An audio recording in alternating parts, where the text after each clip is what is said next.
ബലിപെരുന്നാളിന് മൃഗബലി ഇസ്ലാം മത വിശ്വാസികൾക്ക് ഒഴിവാക്കാനാകാത്ത ചടങ്ങാണ്. അതിനാൽ തന്നെ ഇത്തവണയും ഇതര സംസ്ഥാനങ്ങളിൽ നിന്നുള്ള ഉരുക്കൾ ജില്ലയിൽ എത്തിക്കഴിഞ്ഞു.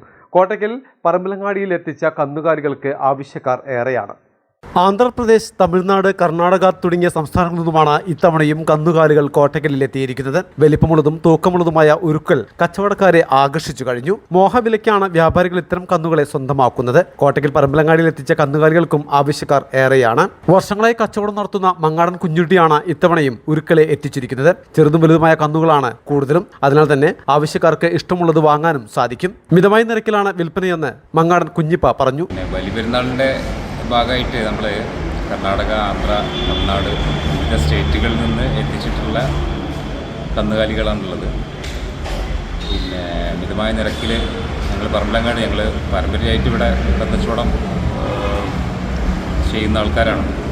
അപ്പോൾ മിതമായിട്ടുള്ള നിരക്കിൽ തന്നെ നമ്മൾ കന്നുകാലികൾ ആൾക്കാർക്ക് കൊടുക്കാൻ വേണ്ടിയിട്ട് വിവിധ സ്റ്റേറ്റുകളിൽ നിന്ന് തന്നെ ഒരുപാട് ഇനത്തിൽപ്പെട്ട കന്നുകാലികൾ നമ്മൾ പ്രാവശ്യം പെരുന്നാളിന് വേണ്ടിയിട്ട് എത്തിച്ചിട്ടുണ്ട്. ജില്ലയ്ക്കകത്തും പുറത്തുനിന്നുമായി നിരവധി ആവശ്യക്കാരാണ് കന്നുകളെ വാങ്ങാനായി കോട്ടയ്ക്കലിൽ എത്തുന്നത്. ബലിപെരുന്നാളിന് മൃഗബലി ഒഴിവാക്കാനാകാത്ത ചടങ്ങായതിനാൽ കന്നുകളെ സ്വന്തമാക്കാനുള്ള തിരക്കിലാണ് വിശ്വാസികൾ.